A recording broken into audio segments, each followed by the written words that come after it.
Buenas noches a todos. Esta noche la Real Sociedad Económica de Amigos del País continúa con el ciclo homenaje a la mujer, celebrando la segunda conferencia. Esta es la conferencia dedicada a la mujer en la abogacía, que será desarrollada por la ilustrísima señora doña Filomena Peláez Solís, primera mujer decana en nuestro colegio de abogados. Como dije el pasado lunes día 8, que fue la primera conferencia, estos ciclos fue un proyecto que se aprobó en el curso pasado por la Junta Directiva de esta sociedad. Y en virtud de la demanda que tuvimos por parte de muchos asistentes, pues es que este año lo hemos vuelto a convocar. El objetivo de estos ciclos es dar a conocer la incorporación de la mujer en los distintos ámbitos, ocupando los puestos que le corresponden por su capacidad y su trabajo, en definitiva por sus propios méritos. Recordaremos los temas que se trataron el curso pasado, que fueron la mujer en los medios de comunicación, conferencia a cargo de Manuela Martín Caño, periodista, licenciada en Ciencias de la Información, jefe de redacción del periódico Hoy de Badajoz. La segunda fue la mujer en la literatura, desarrollada por Carmen Fernández Daza, doctora en Filología Clásica y presidenta de la UEC, de la Unión de Bibliófilos Extremeños. Y la tercera fue la mujer en las artes, que a cargo de don Francisco Pedraja Muñoz, presidente de esta Real Sociedad.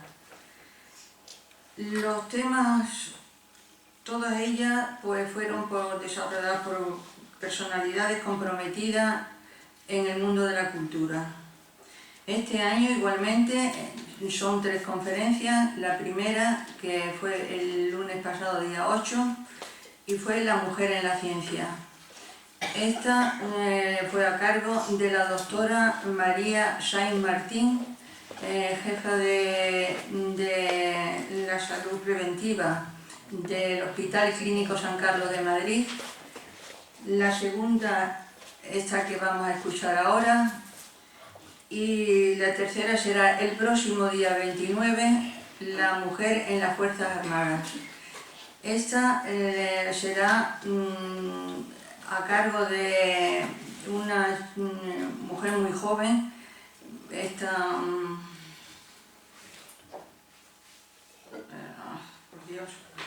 Rocío González Torres, capitán piloto de caza, que sacó el número 1, fue el número 1 de su promoción en la escuela de la base aérea Talavera Badajoz. Y ya cedo la palabra a don Francisco Pedraja Muñoz, presidente de esta Real Sociedad, que tendrá el honor esta noche de presentar a otra ilustre extremeña, doña Filomena Peláez Solís, primera mujer decana del Colegio de Abogados. Cuando quieras, Paco. Buenas noches, muchas gracias. Es un placer estar aquí y presentar a la decana del Colegio de Abogados. Me venía el pensamiento de que, ¿qué diría don Manuel Jiménez Cierva, o don Antonio Cuellar Grajera, o otros decanos del Colegio de Abogados, si hubiesen imaginado que una chica joven sería la decana del Colegio de Abogados? Se caen de espaldas al suelo. Sí, conociendo cómo era entonces el mundo que nos rodeaba, que no era malo hecho, era distinto. Es una satisfacción presentar por varias razones. Una de ellas, la he conocido últimamente, es la nuera de un íntimo amigo de pantalón corto, entrañable, de Miguel Murillo. Y entonces me hablaba además de que en el Colegio de Abogados tienen unos cuadros míos que representan una serie de facetas del mundo del derecho Y además, oye, en mi casa tenemos un cuadro también. Ah, qué bien. Siempre me da alegría, que como los hijos, los cuadros estén en buenas manos. Porque los conservan, los admiran, más o menos, según el merecimiento del cuadro. Me ha alegrado mucho de ese mundo común que tenemos, sí. Estudia Derecho aquí, en Cáceres, cosa que no se podía hacer hace unos años. Hace unos años estudiaba uno magisterio, o se iba uno al extranjero, o a Madrid, o a Sevilla, donde fuese, o se quedaba uno en casa. Y si además era una familia, que eran varios hijos y una hija, o varias hijas, pues las hijas se quedaban en casa, no estudiaban. Había que estudiar el varón mayor y el segundo, ya el tercero tampoco, porque no había dinero para tanto. Se licenció en Derecho en la Universidad de Extremadura, en la Facultad de Derecho de Cáceres, del 80 al 85, y el 86 ya estaba ejerciendo, había jurado cargo, estaba ejerciendo. Se ha doctorado también, es doctora, cosa que no es fácil, porque muchas veces el doctorado no hacemos caso, y a los médicos siempre decimos el doctor, y la mayoría son licenciados, no son doctores. No sé por qué se dice doctor. Bueno, y en Portugal le dicen doctor al que barre la puerta, y se quedan tan frescos, sí. Ha hecho cursos de especialización en dos cosas muy interesantes: derecho de familia y derecho de menores. Es decir, que estamos conectados. Y luego en formación de los formadores, es decir, dar clase a los que van a formar a otros jóvenes. Ha sido, pues, profesora, creo que es todavía, en la Escuela de Práctica Jurídica del Ilustre Colegio Provincial. He sido coordinadora y directora. Y después ya coordinadora y luego directora. Y dejó de ser directora cuando la nombran decana, porque no se puede hacer todas las cosas al mismo tiempo. Antes, bueno, pues antes. Yo, es que la cronología exacta de tu vida no la conozco. Sí, de acuerdo. Bueno, y es además consejera del Consejo General de la Abogacía Española, desde que te hicieron decana. Y algo que me parece muy actual, presidenta de una subcomisión que es la de violencia de género en el Consejo General de la Abogacía. Bueno, ha tenido premios, bueno, uno de los premios creo que muy merecidos los dos, pero hay uno que me ha llamado la atención porque es muy merecido.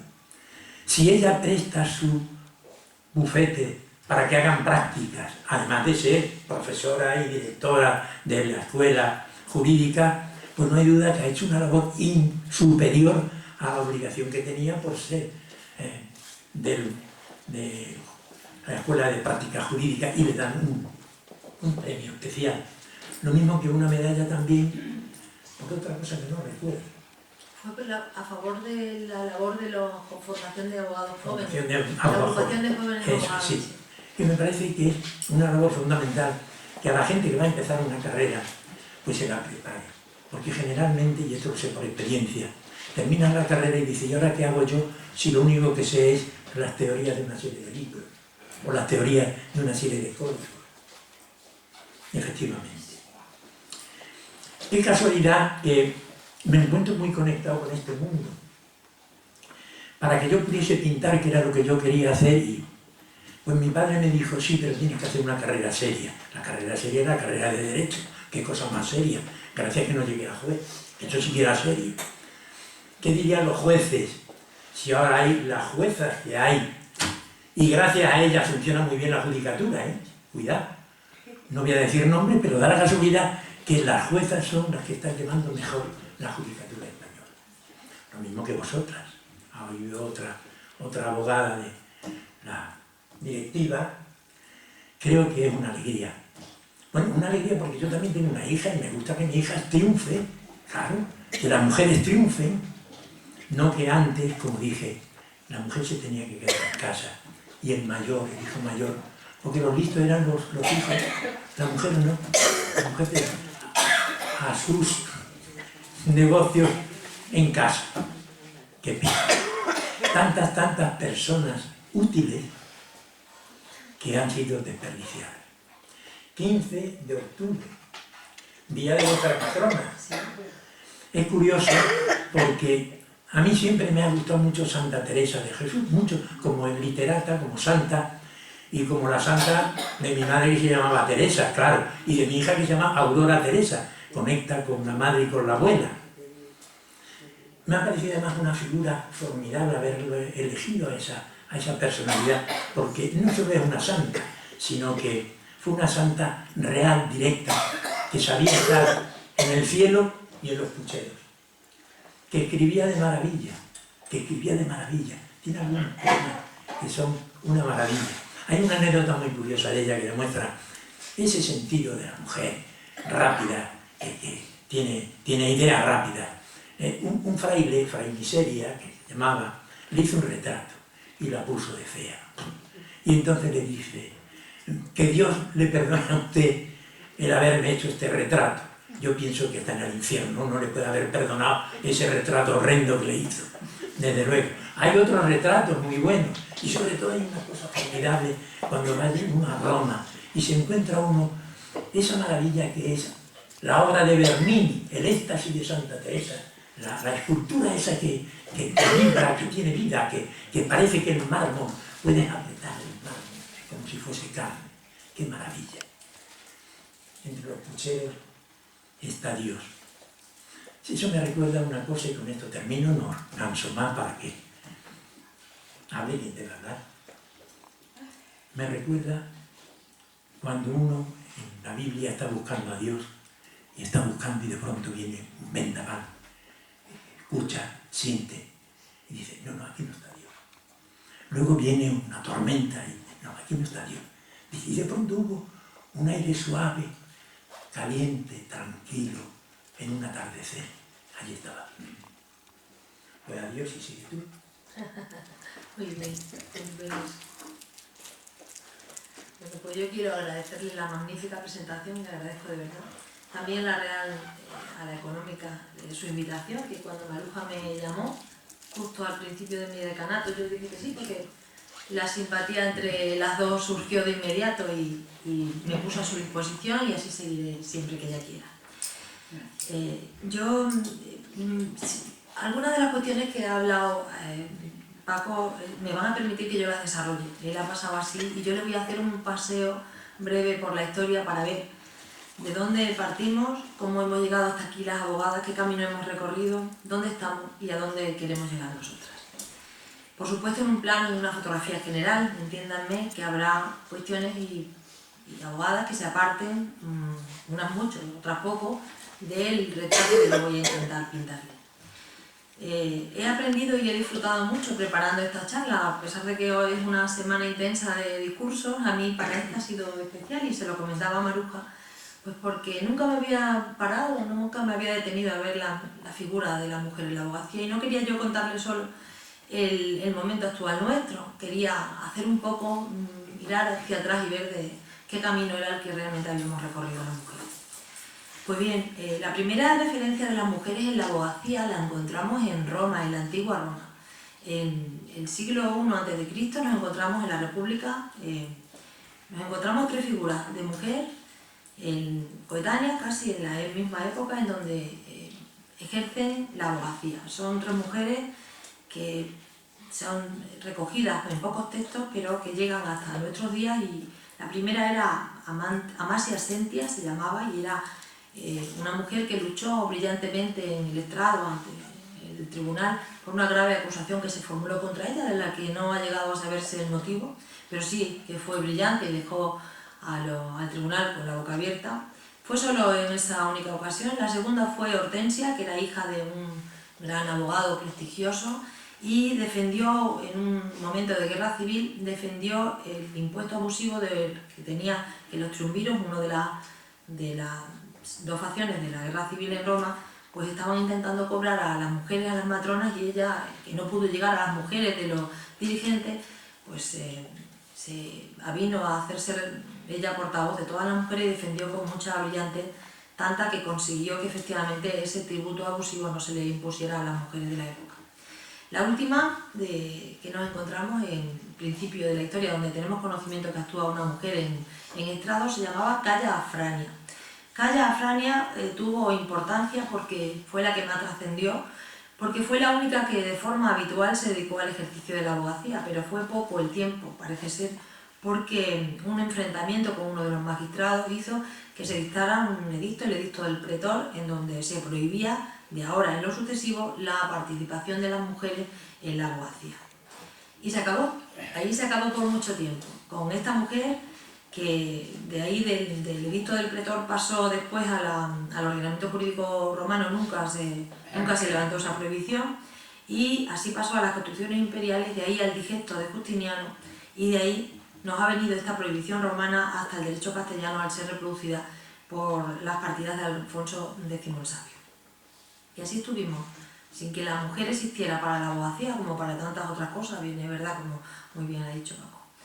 Pero hasta que a finales del 19 y a principios del 20 nos encontramos con unas mujeres que intentan abrir camino con la incomprensión de la sociedad de entonces, cosas hoy impensables. Hoy la mayoría de nosotras suscribiríamos todo lo que ella defendiera, o buena parte de lo que defendía, porque eran mujeres luchadoras, mujeres inteligentes, infatigables, que perseveraron para intentar estudiar Derecho, para poder ejercer la abogacía, para velar por los derechos de la mujer en aquella época.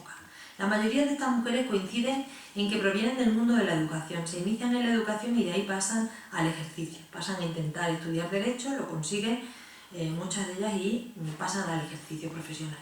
Nos encontramos no solo en España, también en la época, en esta época de finales del 19 nos encontramos en Perú, en Paraguay, en Panamá, mujeres pioneras que intentan abrir camino en la lucha por los derechos de la mujer y sobre todo, y no en clave política, sino en clave jurista me refiero, al derecho de poder ejercer el ejercicio libremente en la profesión de la abogacía.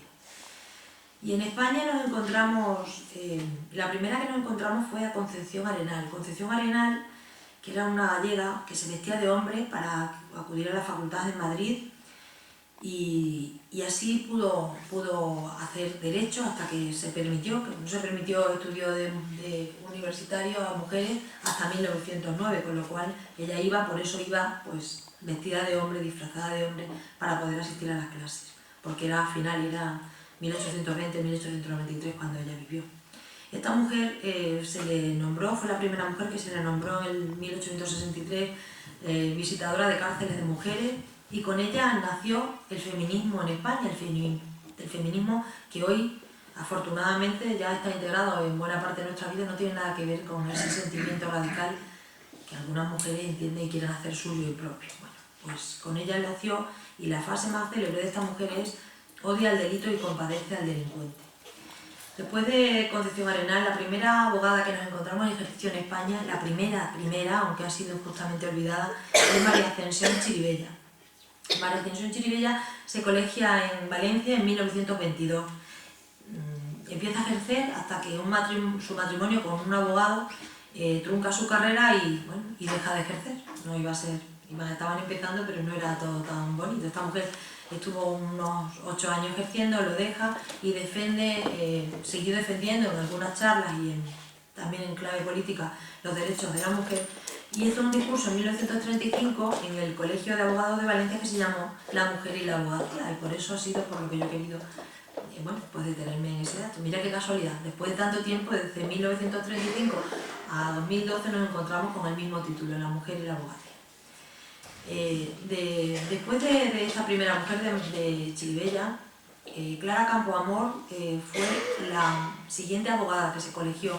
Fue en 1924, con 36 años, comienza a ejercer su profesión y estuvo mucho en clave política, y lo que más se recuerda de esta mujer, entre otras muchas cuestiones que no son estrictamente jurídicas, son políticas y por eso las aparto, es que era partidaria de la concesión inmediata del voto a la mujer y tuvo un enfrentamiento muy agrio, muy sonado en la época, con Victoria Kent, que era la siguiente mujer que se colegia en Madrid en 1925, y una mujer de extraordinaria importancia.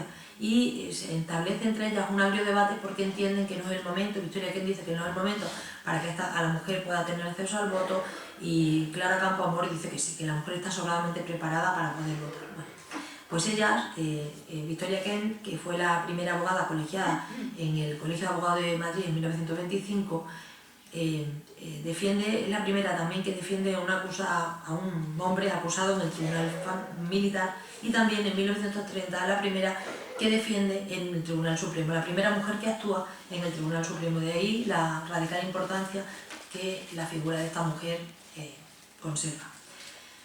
Además, en el 31 se le nombra directora general de prisiones y abre de alguna manera la puerta a la administración pública, en donde la mujer empieza, muchos años después, pero empieza como granito de arena el primero a tener cabida. La reforma de centros penitenciarios que esta mujer propuso fue de tal magnitud que le sirvió para un puesto de responsabilidad en la ONU hasta el final de sus días. Lo cierto es que a nosotros nos importa que fue la primera que actuó en el Tribunal Supremo. La sigue Matilde Huici, que era en 1926 una abogada destacada, la tercera que se colegia en Madrid, y se dedica principalmente al Tribunal de Menores. Se casa con otro abogado, Matilde Huici, y juntos ambos luchan por la reforma en los tribunales de menores y tienen una participación activa en este mundo de los menores. Leonor Serrano es otra mujer que interesa destacar porque fue la primera mujer que abrió un bufete en su despacho en Barcelona, la primera mujer abogada colegiada en 1930 en Barcelona que abrió despacho allí. María Tello fue una cacereña de 1952 que se colegió en el Colegio de Abogados de Madrid, estuvo ejerciendo 40 años la abogacía y tiene una importancia vital hasta lo que nos lleva a la actualidad, porque con María fue la principal impulsora de la reforma del Código Civil, sobre todo del derecho de familia, que hasta 1975, muchas de ustedes lo recordarán, inhabilitaba a la mujer española para tomar decisiones sin el permiso expreso de su marido. La relegaban además antes de esta época a un estatus legal jurídico idéntico al de los menores y minusválidos y le obligaban a obedecer al marido por imperativo legal. Las conclusiones del trabajo de esta mujer fueron de tal magnitud y tuvieron tal repercusión social que por ella y en base a ella se hace la reforma que nos lleva hasta la ley del 13 de mayo de 1981, en donde se pone un plano de igualdad en el plano jurídico de la administración y disposición de gananciales a la mujer y al hombre, y empieza a caminarse una apertura importante hasta el derecho de familia que conocemos hoy, que no tiene realmente nada que ver con aquella situación.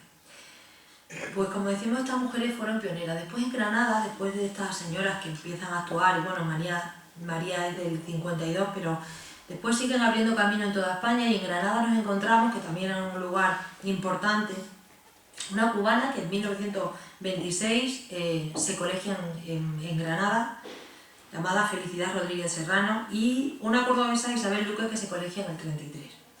Las siguientes abogadas que encontramos en el panorama español son en Castellón y en Alicante, en el 49 y en el 56. Son así, como ven, son pinceladas, son gotas, y entre todos van abriendo camino, uno a uno, poco a poco, cada una tiene su propia historia que yo no les cuento para no hacer excesivamente larga esta charla. En Toledo, Carmen Conde fue la primera abogada que en el 56 se colegia, fue también la primera decana, y hace 2 años, en el 2010, se le impuso la medalla al mérito de la abogacía. Y nosotros en el Colegio de Abogados de Badajoz, la primera mujer que encontramos fue abogada en ejercicio, fue Josefa Gómez de Trero. Se colegió en diciembre de 1970, aunque ya en 1963 otra mujer, María del Pilar García Méndez, se colegió como ejerciente y estuvo ejerciendo un tramo que fue desde el 72 al 76. Pero la primera ejerciente, la primera abogada, que las otras es colegiada no ejerciente, fue esta mujer, Josefa Gómez de Trero, en 1970. Hoy la abogada más veterana que nos encontramos en nuestro colegio es Julia Ferreira, una buena compañera de Mérida, que está en activo absoluto y que se colegió en mayo del 79 y que es muy querida por los compañeros aquí presentes y por la profesión. Actualmente en el Colegio de Abogados tenemos 1068 abogados ejercientes, es decir, colegiados ejercientes, abogados en ejercicio. De estos 1068, 370 somos mujeres ejerciendo la abogacía. Es decir, somos el 35% del censo de los abogados de la provincia. El día 19, como muy bien recuerda Paco, hoy es nuestra patrona y lo celebramos el viernes, el día 19, tenemos 52 jurantes nuevos, 52 abogados, de los cuales 28 son mujeres. Y es que, si se dan cuenta, a partir de los años 80 se ha disparado el número de mujeres que acceden a la abogacía. Se dispara en toda España. Se dispara también ese número en mujeres que acceden a la judicatura, que la primera fue en el 78, Josefina Triguero, que accedió a la judicatura tomando plaza en Navalmoral de la Mata. Pues es a partir del 80 cuando irrumpe la mujer en el mundo del derecho, del ejercicio práctico del derecho. De tal forma que en la actualidad somos el 48% del total del censo de abogados en España, casi la mitad. Pero ha sido en estos últimos 5 o 8 años, no más allá de 5 a 10 años, cuando este incremento, esta explosión de mujeres se ha producido en esta profesión nuestra. De tal manera que, como vemos, la mitad o más de la mitad de los nuevos jurantes son mujeres. Es una tónica habitual al menos en los últimos 5 años y seguramente un poquito antes. Yo empecé, como bien ha recordado Paco, a ejercer en mayo del 96. Éramos entonces solo 12 abogadas en la provincia, no más.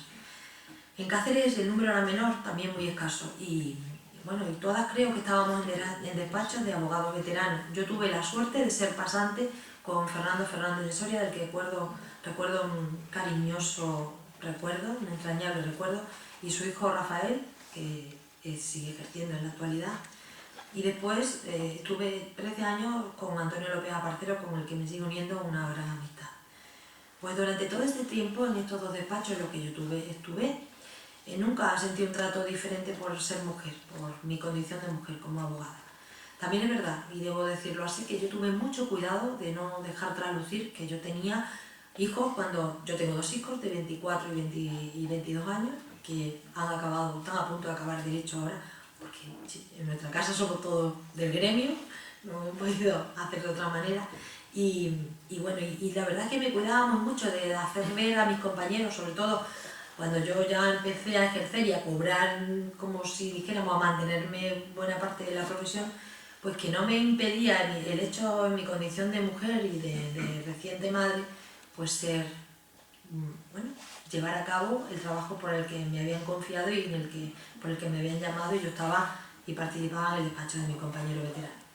Tuve la suerte de que mi marido era partícipe de la idea efectivamente, de la igualdad en este sentido, y que yo tenía el mismo derecho que él y las mismas oportunidades, y tuve la bendita suerte de tener una suegra que fue quien cuidó maravillosamente a mis hijos y me permitió que yo pudiera dejar un poquito organizarme en cuanto a familia y trabajo.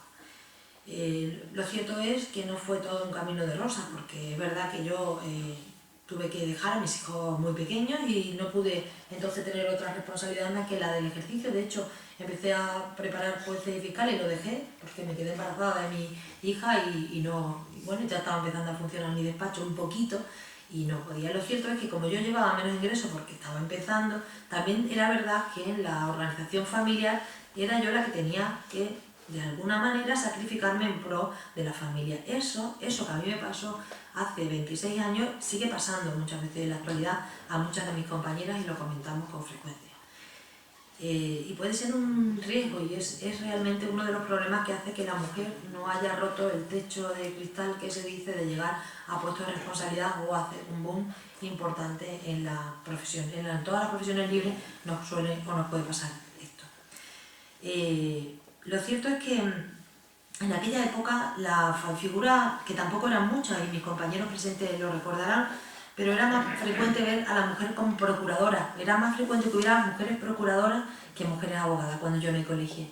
Hoy también el número de procuradoras se ha disparado y también existe un número, yo creo que también al 50% casi, si no supera, de procuradoras con respecto a los hombres. Posiblemente más, ¿verdad, Antonio? Es posible que haya más mujeres procuradoras que hombres. Lo cierto es que antes, como digo, magistradas, fiscales, secretarias de juzgado, todas ellas se han incorporado también en esta horquilla reciente a los juzgados y por tanto es fácil, es frecuente y no es inusual y tampoco sorprende tanto cuando en una sala todos los intervinientes, todas las personas intervinientes somos mujeres, la juez, la secretaria, la fiscal, las abogadas. Somos todas mujeres y muchas veces el hombre es él y nos mira. En alguna ocasión sí que he visto yo algún recelo, cuando he dicho, madre mía, ¿qué van a hacer conmigo? Luego han visto que le han suelto y el hombre se ha tranquilizado. Pero sí, lo cierto es que en ocasiones es frecuente ver que somos mujeres. Cuando no es así, tampoco hay ningún problema. Cuando compartimos o no son los oponentes, los adversarios son abogados. Y no lo hay porque la calidad de trabajo no depende del sexo que tenemos. Y no se nos juzga ni ganamos más pleitos ni menos por ser mujer. Depende de la calidad de la profesión de cada uno, del empeño, del trabajo, de las circunstancias, del pleito, del cliente. Depende de muchas variables, pero no en ningún caso de que mis compañeras aquí presentes se sonríen porque saben que es cierto en ningún caso hemos ganado o perdido un pleito por ser mujer.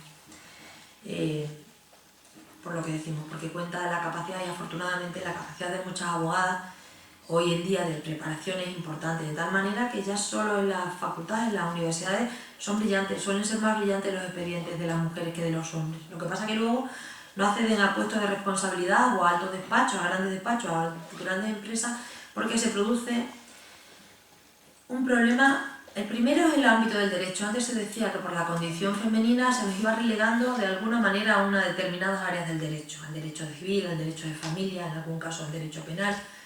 Ya afortunadamente, y nos falta mucho por recorrer, pero es verdad que lo vemos y lo vemos con frecuencia, ya estamos en todas las áreas del derecho, el contencioso administrativo, mercantil, que eran antes especialmente de terreno vedado a la mujer, eran terreno masculino, pues ya tenemos una jueza de lo mercantil y las mujeres nos debatimos ya, iniciamos y llevamos procedimientos de enjundia en esa área. Es verdad que cuando el pleito es sumamente importante, bien por la empresa, bien por la cuantía, siguen tirándose de hombres, porque no llegan las mujeres, pero no porque rechacen a las mujeres, sino porque las mujeres en estos ámbitos estamos empezando, todavía nos queda mucho, y sobre todo porque el gran problema que nos encontramos las mujeres abogadas, como la mayoría de las mujeres, y sobre todo y especialmente las profesionales libres, es la conciliación familiar. La conciliación familiar es nuestro caballo de batalla, porque no es un problema nuestro, es un problema de la sociedad, del matrimonio, de la pareja, pero de alguna manera, por alguna razón, recae en nosotros. En lo que nosotras no estamos exentas de culpa, porque nosotras, que somos prácticas y bastante controladoras, nos interesa y nos parece que como nosotros organizamos las cuestiones, pues, en fin, van a estar mejor definidas por nosotros que por nuestra pareja, nuestro marido, ¿no? Y esta conciliación familiar a veces nos lleva a eso, a que tengamos que renunciar a ciertas ambiciones legales y legítimas sobre puestos destacados en despachos, de hecho, en la firma de 25 grandes despachos, solo 3 están presididos y regidos por mujeres. Figúrense si nos falta mucho por romper en el techo máximo, el vértice de la pirámide, para que las mujeres tengan puestos de responsabilidad importantes. Y de la cuota de las socias de grandes despachos, la primera fue en el 93, y Victoria Llavero se llamaba. Y esta mujer solo representa, fue la primera, pero solo hay un 12% de cuota de mujeres en despachos grandes, con lo cual ahí es donde está nuestro caballo de batalla inicial, llegar a puestos de responsabilidad. Y ello tiene mucho que ver, muchísimo con la cuestión de la conciliación familiar.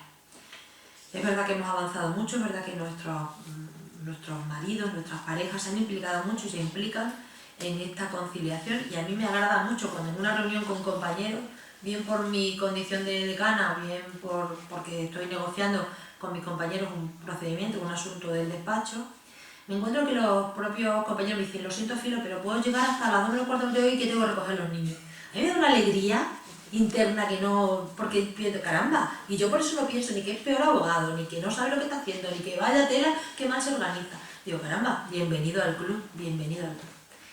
Y afortunadamente eso pasa, y pasa además sin ningún tipo de complejo por parte de ellos, ni tiene que disimular, como a mí me pasaba en el 86, que me tenía que inventar alguna cosa que no se notara que yo tenía que ir a por mis hijos por alguna causa. Pues eso es importante, y eso supone sin duda alguna un paso importante. En cuanto a, el equilibrio lo encontramos, el equilibrio entre la conciliación familiar, estamos obligados a encontrarlo y lo encontramos. Cuando yo encuentro algún compañero que me dice: no, es que yo no puedo, no tengo tiempo. Cuando yo me presenté a decana y solicité a los compañeros que pensaran libre y responsablemente si querían formar parte de mi equipo, alguno me dijo: me encantaría, no sabes cómo me halaga que me lo diga, pero es que no puedo. no tengo tiempo porque mira, tengo que trabajar en el despacho, luego tengo que llevar a los niños al colegio. Y luego, y yo le miraba como diciendo, ¿pero dónde vive? ¿En qué mundo vive, no? ¿Y qué piensa que hacemos nosotros, no? Pues sí, pues es curioso porque las mujeres estamos acostumbradas, y las señoras aquí presentes me darán la razón, a estirar el tiempo, no sabemos cómo, pero al final siempre nos cabe todo. A lo mejor lo quitamos seguramente de nosotras mismas, pero lo cierto es que cabe. Pues así nos conciliamos nosotros todos los días, en la profesión y en la vida. Y eso es lo que vamos haciendo y así vamos llegando dando el camino. Es un camino que... Hay otra característica que es propia de la mujer y que además afortunadamente los valores femeninos ya no tienen que ser escondidos ni se tacha de nada y si se tacha por mala suerte. Porque yo así lo creo y así lo defiendo. Hay valores femeninos que existen y es pues esa posibilidad de ser firmes sin necesidad de ser bruscos en los términos, de tener objetivos claros, de ser prácticos, somos muy prácticas, muy expeditivas, muy resolutivas, porque necesitamos administrar nuestro tiempo y no podemos quedarnos en cuestiones. Por eso es importante, y alguna compañera me apuntaba ese término cuando yo hablaba y le pedía opinión a mis compañeras abogadas sobre qué entendían ellas la visión de la abogacía hoy, porque somos, es verdad, y lo decía María Eugenia, me lo decía, empatizamos, sabemos empatizar y eso es importante y a veces tenemos ventajas, sabemos ponernos en el lugar del otro, eso permite que sea más fácil con nosotros, por lo menos si no es negociar, intentar negociar, buscar otras posibilidades y es verdad. Somos más prácticas y más conciliadoras, es cierto. Restamos agresividad en la mayoría de los casos y sumamos al diálogo. Nos parece que en el bien de los clientes es preferible siempre. Es cierto que en mi experiencia personal, una compañera me decía que notaba sobradamente que era muy puntual, que cuando negociaba con una mujer se notaba que el acuerdo era más fácil. A mí no me ha pasado. Reconozco que en los 26 años de ejercicio yo no he notado diferencia. He notado diferencia por las personas con las que he negociado. Cuando el compañero ha sido más intransigente o cuando ha sido más lógico, más sensato, o por los clientes nuestros o por las circunstancias del procedimiento, pero nunca porque el abogado de enfrente no fuera una mujer. A mí no me ha pasado, comprendo que somos muchos y puede pasar de todo, pero no sería justa si yo reconociera eso como una experiencia propia porque no lo sufrí. Nosotras también queremos romper estereotipos como eso, que nos dice que nosotras estamos determinadas por una parcela definida. Yo llevo mucho derecho de familia, es cierto, mis compañeros aquí presentes también, pero muchas veces nosotros nos han especializado, yo siempre digo y he compartido por muchos compañeros, nos especializaban los clientes. Eran los clientes lo que nos especializaban. Yo entré en un despacho en donde, cuando yo empecé a trabajar en firme, mi compañero de despacho se dedicaba a las cuestiones bancarias. Entonces los clientes que le llegaban, pues por cuestiones, pues el señor que tenía un problema en el banco, pero además se iba a separar, pues me lo derivaba a mí. ¿Qué pasó? Pues chicos, ¿por qué me hice, entre comillas, especialista, ¿no? Me hicieron especialista los clientes que nos llegaban al procedimiento. Eso nos ha pasado mucho en la profesión, ¿no? Si en el despacho, el reparto que hacen, a ti te toca el área laboral, pues tú lo conviertes en una máquina laboral, ¿eh? Pero es esa, en realidad, muchas veces la razón y no otra. Y bueno, y me verían a mí como más idónea, efectivamente, así lo es y no me pesa. Y hoy, después de tanto tiempo, sigo haciendo ese área porque entiendo que hay que tener un plus de capacidad que algunos compañeros y compañeras no tienen para dedicarse a familia, porque además de saber el derecho sustantivo y el derecho procesal hay que tener un plus de psicología y de paciencia especial. Son pleitos que no se acaban, no suelen acabarse, nunca decimos nosotros, porque siempre colean las cuestiones personales, ustedes saben que siempre van dejando flecos que han de resolverse. Cuando uno le debe a otro porque ha comprado un camión y no se lo ha pagado, se acabó. Uno paga, y se acabó. En los procedimientos de familia eso no suele pasar. Hay mujeres que nos hemos encontrado, tanto juezas que no han querido suspender el procedimiento. Me decía una compañera de Barcelona que ellas tienen en la audiencia provincial, pues una jueza que en su afán por no parecer que favorece a las mujeres, bueno, pues se negó a suspender un procedimiento en donde la abogada estaba cumplida y le dijo que solicitaba la suspensión hasta haber tenido el bebé. Y dijo que no, que eso se ponía de parto y le llamarían a la ambulancia, que no. Eso no suele pasar con los hombres jueces. Los hombres jueces, y yo me los he encontrado cuando estaba embarazada de mis hijos, dicen a lo mejor un poco preocupados, señora letrada, no tendremos que irnos al hospital, pero es verdad. Sin embargo, ellas ahí, en su afán por adoptar roles masculinos y que pues son más intransigentes, en algunos de los casos nos encontramos a juezas más intransigentes, magistradas más intransigentes.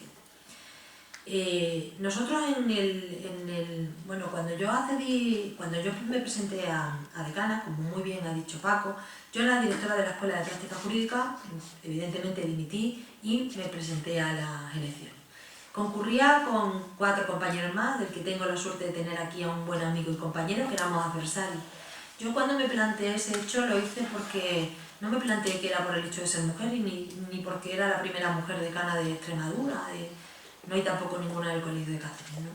Lo hice porque pensé que yo tenía proyectos, tenía ideas, tenía un buen equipo, María Eugenia es compañera mía de junta, y podía llevar a cabo cosas que yo entendía buenas para el colectivo, para el colectivo en general, para mis compañeros. Y por eso me presenté, lo hice sin temor y sin complejo, ¿eh? La verdad es que, bueno, yo pensé y confío en la responsabilidad de mis compañeros y dije ellos libremente que elijan y decidan a quien desee y a quien entienda, y yo, pues con acatarlo es suficiente, ¿no? Tuve la suerte de que ganamos toda la candidatura y además hubo una participación importante del 60% y ganamos más del 50%, o sea que una votación muy, muy importante. Yo no gané por ser mujer, ya se lo digo, pero no creo que nadie me quitara un voto por ser mujer tampoco.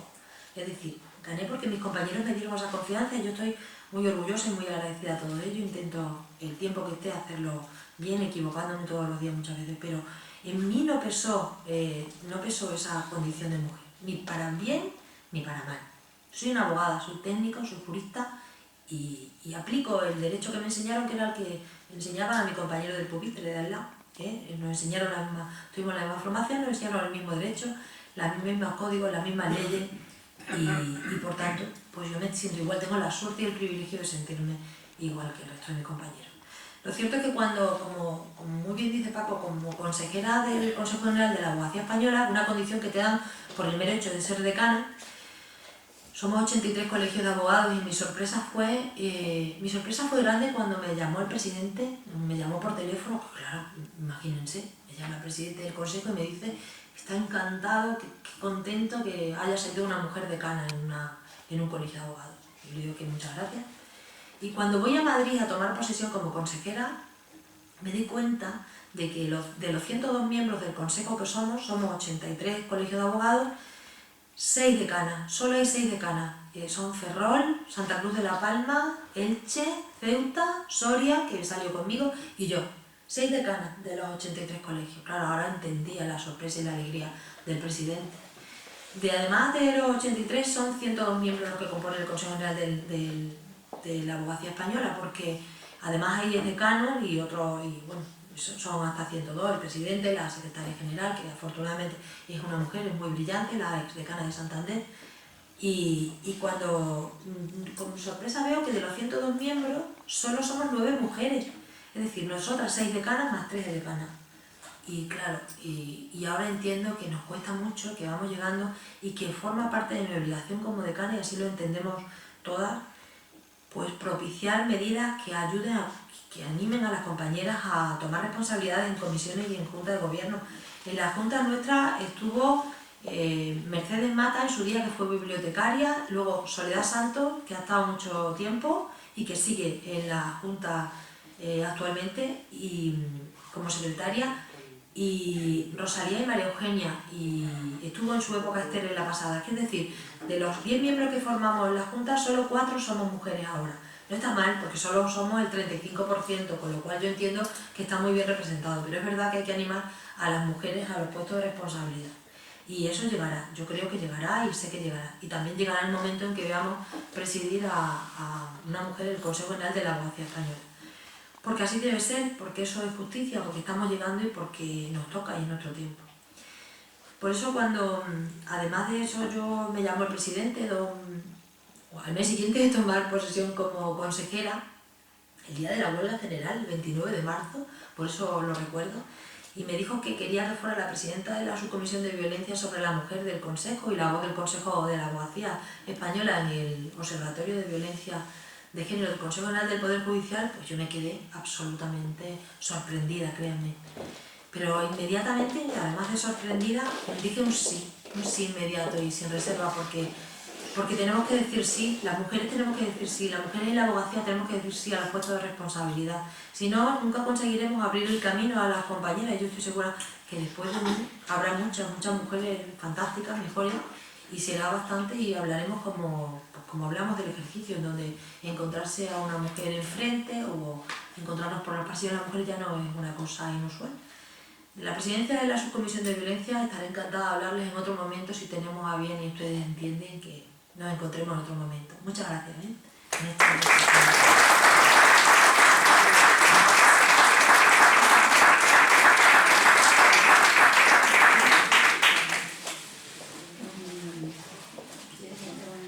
Lo que tú quieras, claro que sí. Si alguien quiere hacer alguna pregunta, alguna consulta o algo, puede hacerla.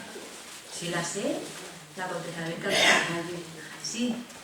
Mire, todo lo que ha dicho el señor Pedraza, y usted me ha quedado bastante bien enterado de cómo empezó usted y todo.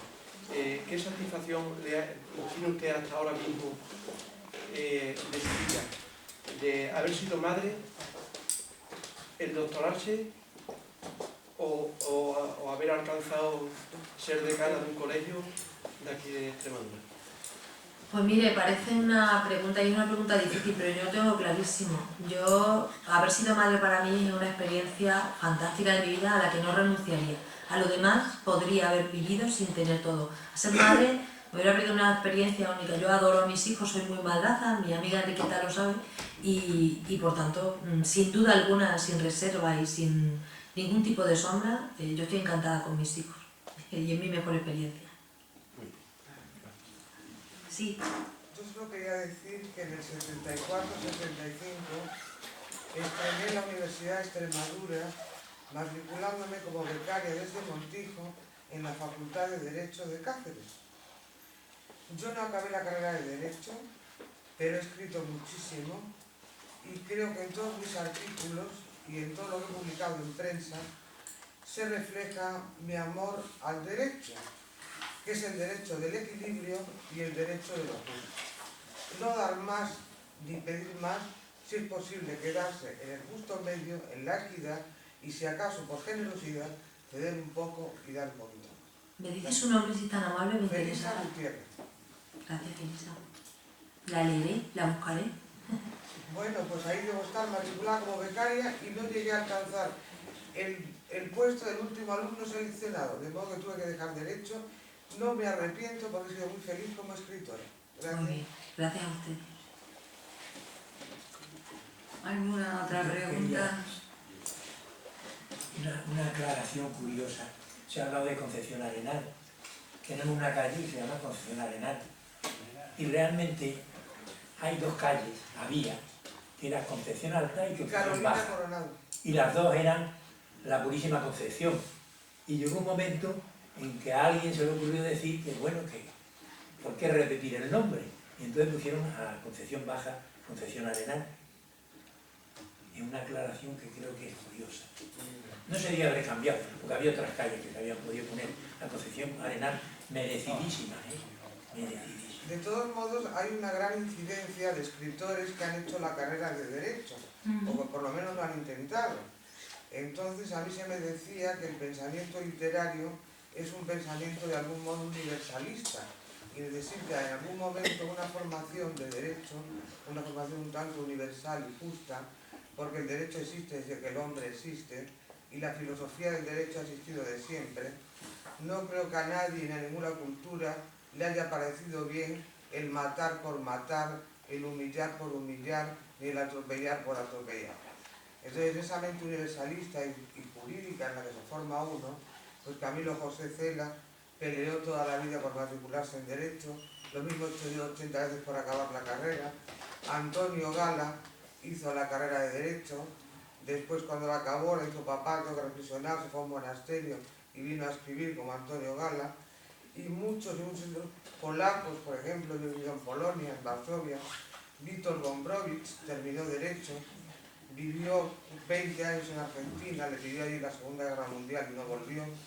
Y como eso podría citar 50.000. Creo que realmente hay una conexión, no sé por qué razón, entre derecho y literatura, que creo que se da con frecuencia. Y ese ha sido más o menos mi caso, el amor al derecho y el amor a la literatura. Diciendo a doña Filomena que también soy madre, pero me alegro que mi hijo tenga ya 36 años y no darle el biberón. Yo a los míos no le he dado el biberón, no he tenido ocasión.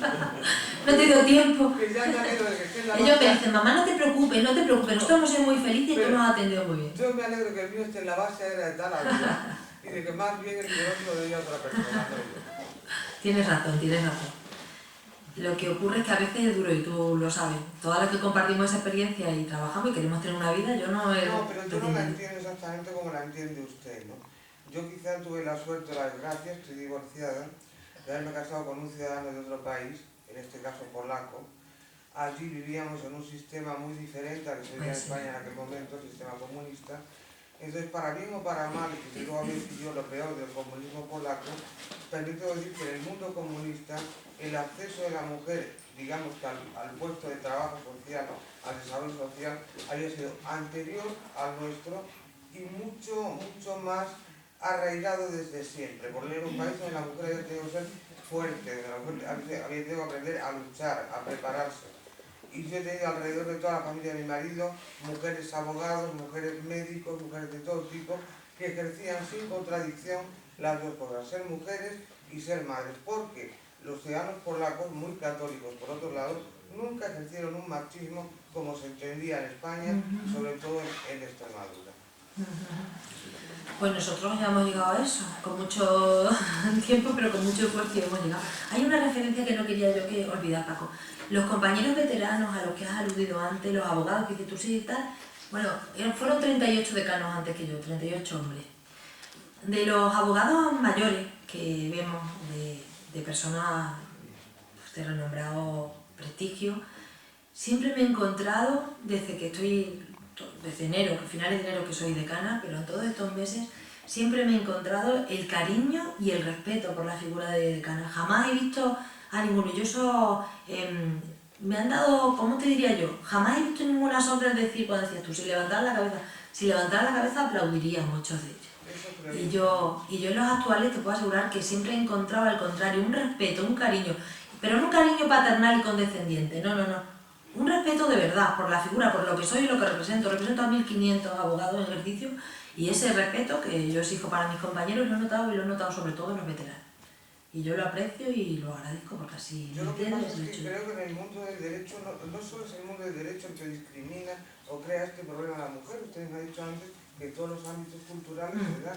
Yo sí quiero decir con respecto a mí, que a mí me representó una agencia literaria en Barcelona durante 8 años y entonces fui invitado a cenar por una persona que trabajaba en la agencia y me apareció la agencia y me dijeron, mira, si quieres vender tus novelas vas a tener que vender piernas, atuendos, pelos y tal, porque en ese mundo vivimos. Y entonces prefiero no publicar. Es lamentable. Yo publicaré cuando lo que se publique sea mi libro y no mi estampa. Dijeron, eres del siglo XIX. Yo con ese aspecto me encanta seguir siendo. Creo que ser la literatura por literatura, ejercer el derecho por buena profesional del derecho o intervenir quirúrgicamente en la infancia cristina porque sabes hacerlo. Además es obsoleto. Nosotros ahí tenemos suerte, en el mundo de la abogacía tenemos suerte. Yo sé que estamos en un mundo privilegiado, pero también por eso tenemos la obligación de abrir camino y de regular en normalidad. Pero es verdad que en situaciones extremas. ¿Alguna pregunta más? Bueno, pues yo, Filo, te voy a dar las gracias en nombre de la Real Sociedad Económica y en el mío propio y decir que cuando fui a invitar personalmente a Filo al colegio, salí de allí convencida que había dejado una amiga. Porque me encontré con una persona amabilísima, afectuosa y encantadora. Esa es la verdad.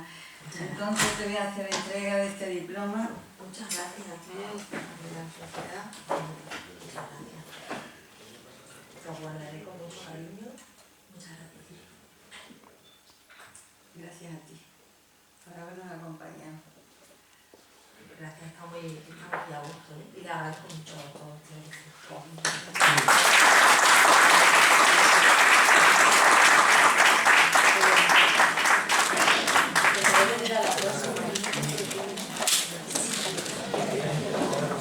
Si no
Filomena, enhorabuena, encantada de haberte saludado. Yo también, encantada de que te haya dicho, si no te hubiera conocido y se lo hubieras madre. Para el día 29 que nos vemos. Encantada, si puede. También, a la próxima.